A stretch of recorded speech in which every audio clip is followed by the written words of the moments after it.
This is the ultimate Gothic fantasy book recommendation video that is perfect for this time of the year. Hello besties, welcome back to my channel. I hope you're having the best day ever and I hope you're having the best beginning of fall ever. I'm so excited to film this video and to give you my recommendations and to help you get this season started. The first book that I'm going to talk about is one of my absolute reads of 2025. It is newly released. It is dripping with Gothic atmosphere. Terror at the Gates by Scarlet Clair. What did she put in this book? This was phenomenal. If you're craving a dark Gothic urban fantasy that blends mystery and magic and a fierce, complex heroine, this is it. It does not get any better than this, I promise you. This book is set in this sin-soaked district called Nineveh in the city of Eden, and we follow Lilith Leviathan. She's the estranged daughter of one of the most powerful families in this world. She seeks autonomy, so she flees to the sin district of Nineveh, and her talents, she has very unusual powers that help her to be one of the best thieves. But when she acquires a mysterious blade and her usual buyer dies while inspecting it, her life spirals into chaos. Now she becomes entangled with one of the charmiest, the most mysterious MMCs, Zaharif Zareth. He's the head of the enigmatic, one can say, head of the Zareth family and the head of this district. And also she's haunted by the oppressive church and her family. I loved Lilith's character so much. If you want to see me rave about this book more, especially after just finishing it, go watch my reel on Instagram, my review about this book, because it was fresh after just finishing this book. She's one of the most fierce, powerful, cunning. She's done playing by anyone's rules. FMC. I loved her so much. This isn't just any retelling of Lilith's myth. It's a feminist neo-noir fantasy that tackles themes of freedom, of power, of women taking their lives and their decisions into their own hands, about a society that is soaked in patriarchy and under the iron fist of religious extremism. We also have this very slow burn romance, sizzling chemistry, and a protagonist that stands apart on the page. This book captivated me from page one. If you're a fan of dark fantasy and morally complex characters and a story that will keep you on the edge of your seat, as I said, it's not only the romance, it is the mystery, it is the hunger for power. This book will deliver and more. This is a 6-star experience in a 5-star world. This was so good. It really amazed me. I was shocked by how much I loved this book. This was amazing. Put it on the top of your TBR this fall. Okay, the next book is one of my absolute favorite hidden gems. I want to say no one talks about this book. I didn't hear anybody talk about this book in the last couple of years, I think, or like from the time it was published. Let me bring it. This is it. City of Nightmares by Rebecca Schaeffer. I don't hear enough hype for this book, and I'm so sad because this deserves all the hype, all the praise. I loved it so much. If you love dark, creepy, completely immersive reads, you need to add this. Please read it. Add it to your fall TBR. Imagine this. Imagine a city where nightmares aren't just nightmares. They can become real. Imagine sleeping and one of your family members or yourself wake up not knowing who they are because they completely transformed into one of their worst fears. It is so gripping. The story is so original. I cannot put into words how much I loved this book when I picked it up, because it stands apart from any other fantasy that I have read. The tone, the setting, the FMC that is so unusual because she's just a girl trying to survive and she's so scared. She's not brave. She's not Lilith. She's scared. She's scared out of her wits and she does not know what to do with herself. We follow Ness. This is my Fairy Loot special edition and I'm cherishing this copy because it came with a beautiful character art of Ness, our FMC. She's here and we follow her. She's a young woman. She's 19 years old. And as I said, she's terrified because she went through a very traumatic experience. She has witnessed her own sister transform into this giant spider that was eating humans, and she killed her father. Imagine. And now she has to navigate this city. It is like Gotham City. Exactly like that. This city of nightmares and creepy things happening during the night. People are taking pills to prevent them from dreaming. Also, we have corruption, and she's navigating all of this while trying to stop her fears from consuming her. And she finds refuge into a group that might or might not be a cult, but it was her only option. She can't fight. She's not this genius schemer. And in a city plagued with living nightmares, she's just trying to keep her head down. But the thing is, her fears are making her useless in her door-to-door recruitment job, because you have to do some tasks if you want to continue living in this not cult thing. So she volunteers to a mail delivery mission. It is simple, right? A boat, 6 hours across the water, harmless, she thought, right? No, of course not.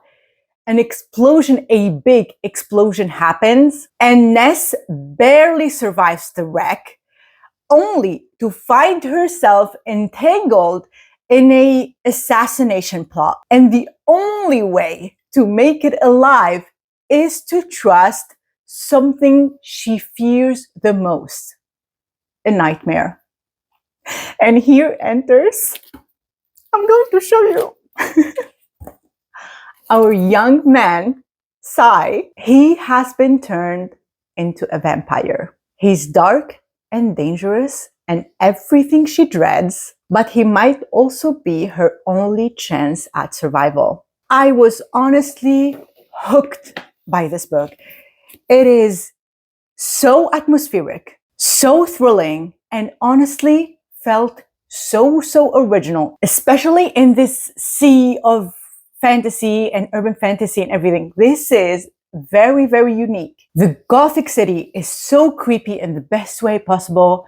Ness's fears are so relatable, and the world building is so sharp and clever. It is the kind of story that will keep you turning the pages chapter after chapter. And also it has a lot. It is filled with dark humor. Highly recommend this one. Please don't sleep on it. Okay, now picture this. Candlelight flickering, a storm outside, and a book so dark and gothic, it gives you chills. It is why this video would not be complete. Absolutely not, without mentioning the master of Gothic fantasy or Gothic romance, Keri. Oh my God, Noctigatia, I decided to bring my 2 copies, my fake rate, because I'm so proud to own them, my fake rate and my Lit Haven Boutique one, because she deserves all the special editions in the world. She writes the most brilliant, haunting, and completely addictive stories. I love her writing so much. And Noctigatia was one of my discoveries last year, and I needed to mention it this year too, because It's phenomenal. It's absolutely phenomenal. Imagine this. We have a secluded Ivy League style university. I can show you the end papers here to give you an idea. Perched on a misty island off the coast of Maine. It has a very dark history. It's shrouded in like death and paranoia and ancient medieval mystery. That's Dracadia University. And at its heart, we have our FMC, Lilia, who is not there for like the prestige or the parties or to make friends. She's there to uncover what killed her mother. The bizarre, strange, creeping illness that drove her mad. And when she lands at Dracadia, she signs on as the assistant of none other than our very popular professor, Deverick Bramwell, also known as Dr. Death, a brilliant, moody, and notoriously intimidating pathology professor.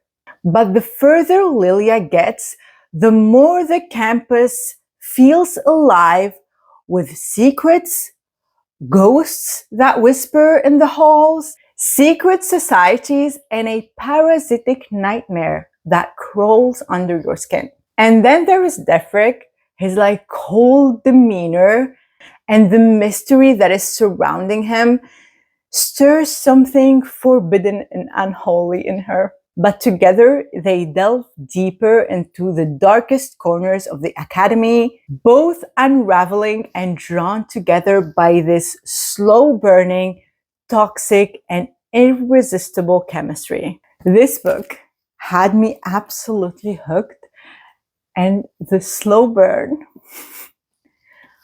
Oh, it was so slow. It was so slow and delicious. And when it finally hit, it was perfection. But the thing is, it's not only about the romance because it's very, very slow burn and it starts toward the latter part of the book.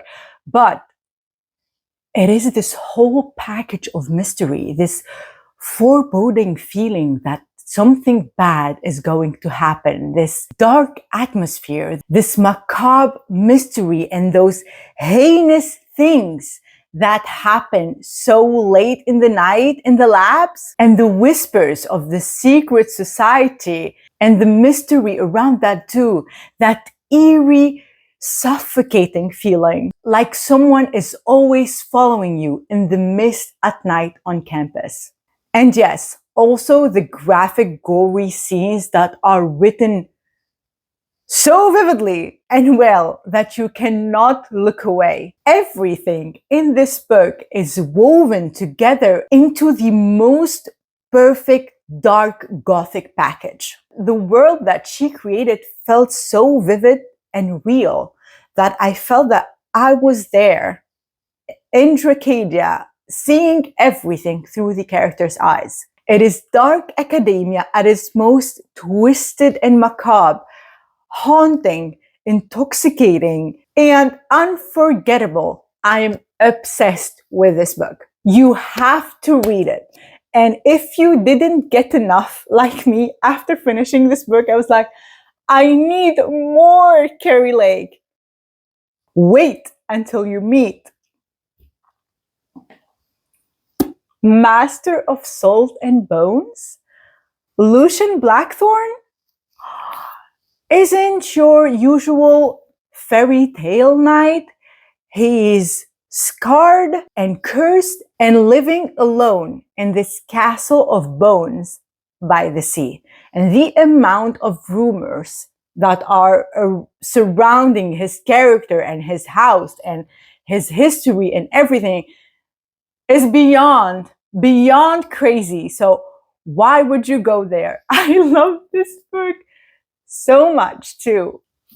These books are amazing. If you haven't read them yet, I'm so jealous because I would give anything to read these for the first time again. Please, if you didn't read them, do yourself a big favor and read them this fall.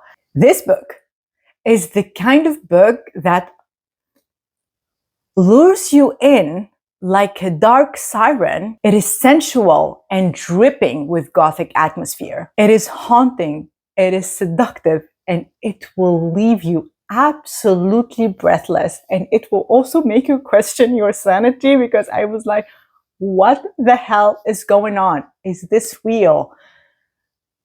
It was so crazy. We have, as usual with Keri Lake, a richly atmospheric prose and a mystery that will keep you guessing. And in this book, we follow Isadora Quinn.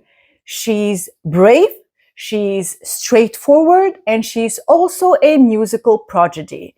So it is a mix between Phantom of the Opera and The Beauty and the Beast, I would say, and also Jane Eyre. Yes, it is a mix of all of these three together. So Isadora's life hasn't been easy at all. It's been anything but easy. She was thrown away, abandoned by her junkie mother, and her aunt, from the age of 10, her aunt raised her, and she was... bullying is a very small word for it. Cruelly bullied and shunned by society, and she didn't have any friends, and gossiped about by the villagers, especially after a certain horrific event that happened at a high school party. And she applied for this job. First of all, she wanted to get away from that village, so it was the perfect opportunity for her. She applied for the job to be the personal assistant for Lucian's very, very sick mother. I think I said that he was living by himself. He's not by himself. He's living with his mother, but like he's always by himself, if that makes sense. In this sprawling mansion, very eerie, very dark, and like it's literally built on bones. You will see it in the story, and you will learn about its history and the rumors around it. So we are in this haunted mansion, you can say, and from the moment Isadora steps in, she realizes, she feels like her life is going to change forever. And then she meets the dark, magnetic master of the house, Lucian. Half of his face is covered with this mask, as you can see. And he also has a nickname like Professor Death or Dr. Death. He's called the Devil of Bone Salt. This book, as Nocticadia, completely consumed me. This is everything that I expected and more while picking up a Gothic romance. It is so beautifully written and so haunting. And once you start, you are immediately transported into this mansion and you are living with them, basically. The slow burn in this book, I can't even call it a slow burn romance. It's an obsession. It coils tighter and tighter until you feel breathless. But as usual, exactly like Nocticadia, it's not only about the romance.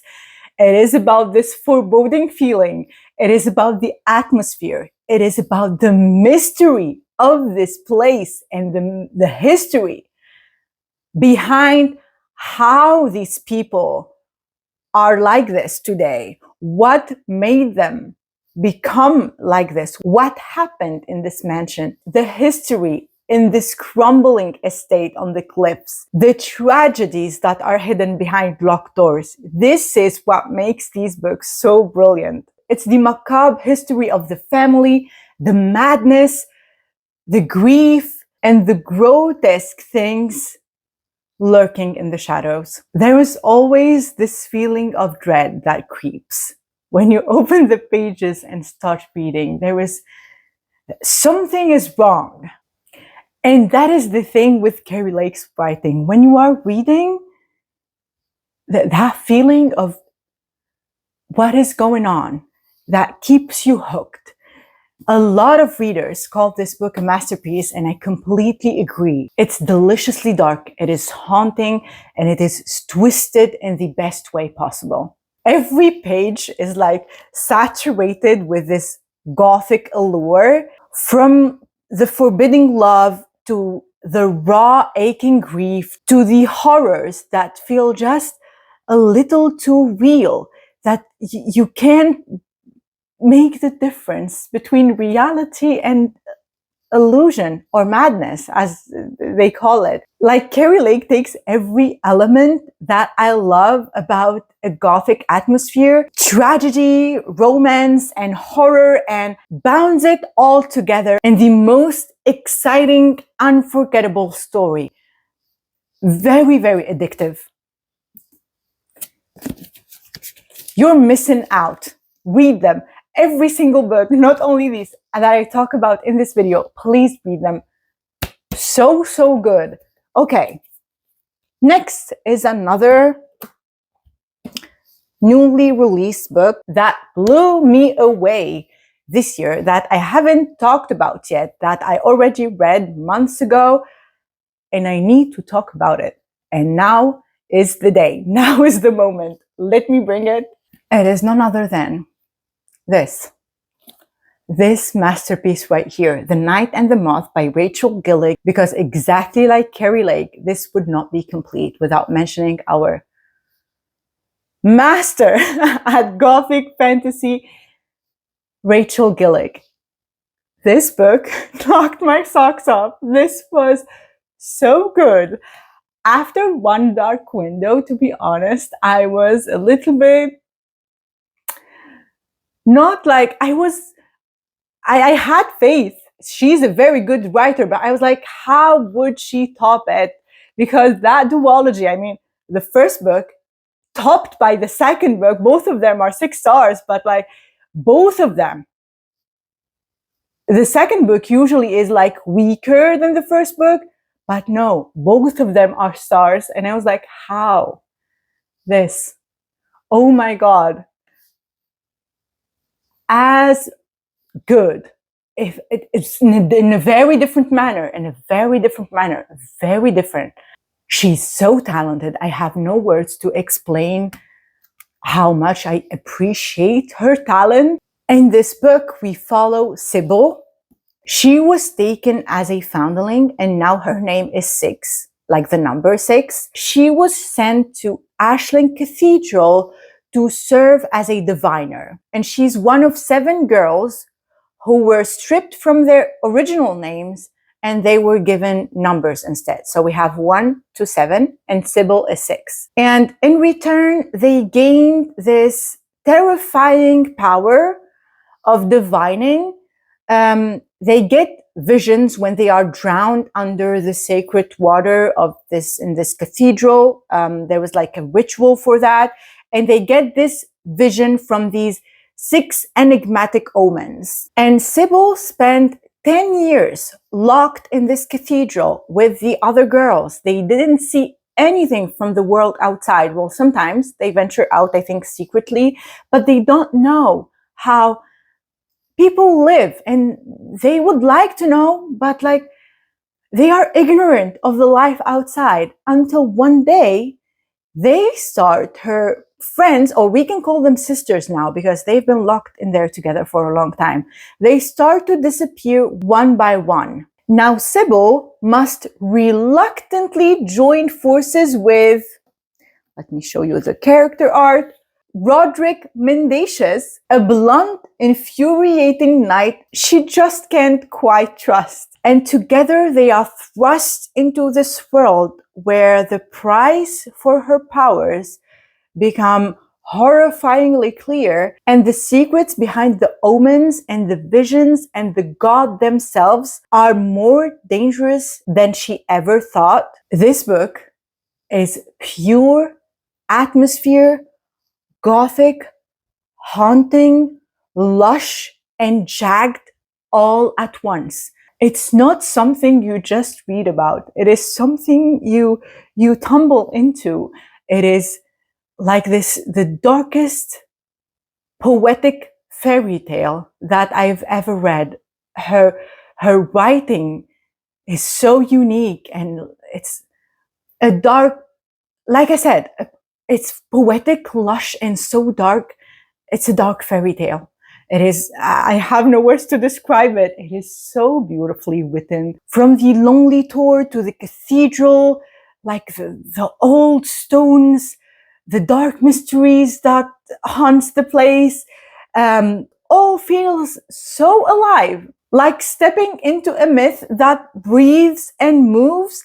I was wholly and completely in there. Yes, it is romantasy, but it is much, much more than that. It is mystic Gothic lore fused with divine folklore, wrapped in this utterly magical divine world. What blew me away was the originality of the book and the story, exactly like City of Nightmares. I'm the first one to confess, romantasy can be repetitive at times, and that is why when we find these books, we latch on to them. They are so precious and so rare. And Rachel Gillick's world building is always a revelation. The diviners of Ashling with their like numbered names and the shrouds covering their eyes and the bloody prophetic dreams, they feel completely fresh and unlike anything I've ever read. This book reminded me that the romantasy genre can still surprise me. It is filled with like sacred energy and gods and balance between gods and what makes a god and people beliefs and what could make people believe in something and the dreams of girlhood and identity and rebellion. Every single page had me hooked, and the relationships, especially with the gargoyle. I mean, he's everyone's favorite. He stole my heart. So special. One of the most top characters like that stood out to me this year, the gargoyle in this book, with his like one-liners and comebacks and wisdom. Absolutely amazing character, and he stole everyone's heart, I think. Rachel Gillick, she has this style of, like I said, dark Gothic fairy tales that she's very, very, extremely good at. Lush and poetic and so immersive. Loved it. If you didn't read it yet, you need to read this one. But then don't come back crying to me when you reach the end, because it ends on a cliffhanger and it was so painful. But that's your own decision to make. Book 2 will be out next year, I believe, but at the same time, it is the perfect time to read it. It was so good. And that was it. If you made it this far and you love these recommendations and you want more, maybe you also want thrillers, creepy books, some horrors, let me know and I will gladly film part 2. And also don't forget to subscribe and join this beautiful, amazing community. I would love to have you. And yeah, let me know if I convince you to pick up one of these books too. Leave me any fall emoji of your choice and I will see you in the next one. Bye!